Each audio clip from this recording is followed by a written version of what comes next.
ktorá nesie názov Roztočné farby.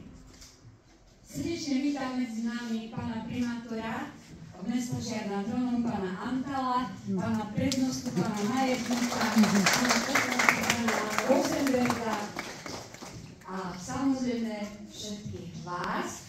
A aby som nezabudla, my máme medzi sebou našich najmenších okáčikov, také zlaté, krásne deťurence. Maximko, ukáž sa nám. Oni malovali totiž to s nami a ja ich musím predstaviť. Ahoj, môj, aké zlaté. Naša umelkyňa Raduška, pozrite sa na ňu.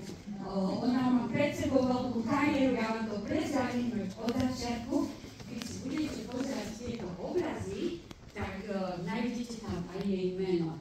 Aj Maxim, aj Raduška. Dobre, môžete bežkať na miesto.